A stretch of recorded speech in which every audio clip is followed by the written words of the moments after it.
Welcome, junior PIs. PI stands for Private Investigator, for those of you who don't know. I am Private Investigator Richardson. And I'm Private Investigator Bateman. Are you guys ready to receive your first case? Okay, you've received the Mission Impossible case.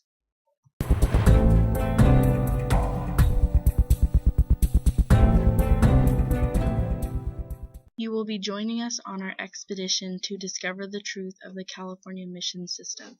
True detectives investigate all areas of the case to make sure we have the necessary information to complete the case file that will be turned into our supervisors. That's your teacher, by the way. Make sure you pay attention because you will be our eyes and ears out in the field. At the end, you will need to put together the case file, so make sure you have your facts straight. Ready? Here we go. The Native Americans in California lived a simplistic lifestyle within their tribes until the year 1769. They were hunters, fishers, farmers, and gatherers, depending on where they lived in the coast or in the mountain ranges. The men who were primarily the hunters and fishers were taught at a young age to make their weapons of choice, while the women made beautiful baskets that they used to gather berries and other herbs. Before the missionaries came, the Native American tribes were self-governing, independent, and had their own traditions, spiritual beliefs, and rituals unique to each tribe. Life was good and simple until the Spanish came along and forced the Native Americans to live the life they wanted them to live, which was a life of Christianity and obedience to the Spanish government. Now let's go talk to Spanish missionaries. Why did the Spanish come to California to establish the missions? In 1769, King Charles III ordered some of us missionaries, with the aid of Spanish soldiers, to enter Californian territory to begin the establishment of the mission system. I believe the purpose of this mission system was to spread Christianity among the Indians by baptizing them, but I knew that the king was using us to peacefully civilize the Indians and establish a Spanish colony. What was the original plan for the mission system? We intended to establish the missions and control them for about 10 years so that they would be well established before we left them in the control of the Indians. Upon arrival to the area, we saw the Indians were very primitive and uneducated. They only knew how to use various items for building and tool making. We decided to help them learn how to raise crops and animals and become a more disciplined and educated civilization. We taught them new skills to become more self-sufficient and educated them about our modern lifestyles in Spain.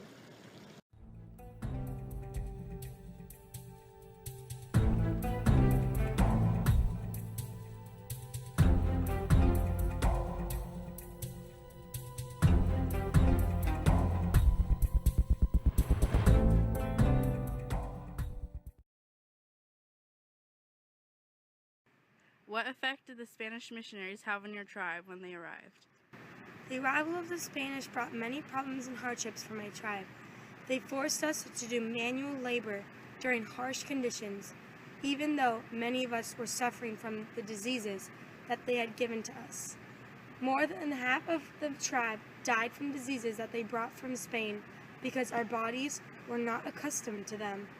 They forced our children to go to school away from us, which caused many families to be separated. The children were taught about the Spanish culture and language, which took away from our freedom to teach them about the tribe ideals and morals. Did you and your tribe try to gain back control of your lives? We continued to perform our cultural practices in secret, even though we were forbidden to do so, and many people from our tribe escaped the labor camps they put us into. We also tried to fight back, but the soldiers usually shut us down with their advanced weaponry. For 65 years, our tribe has been under the control of the missionaries.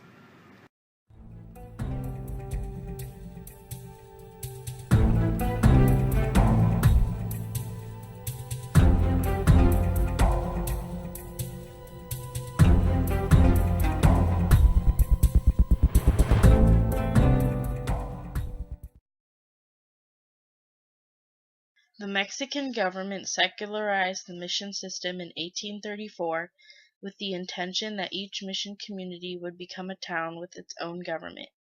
With the American push out west due to the gold rush, Indians' rights continued to be overlooked and oppressed. The Spanish mission soldiers were the first to begin controlling the Indians, which began a cruel pattern for many, many more years to come. It was not until 1924 that the United States government granted citizenship to all Native Americans born in the U.S. Now that we have explored the facts from before, during, and after the mission system, let's put together our case file. We will start by giving you a quick assessment to make sure you are paying attention and got all the facts straight.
As you can see, the mission system was not completely beneficial and caused many problems along the way for the Native Americans. The missionaries took too long to let go of their control, which further weakened the Native Americans despite the missionaries' good intentions to baptize and colonize the Indians.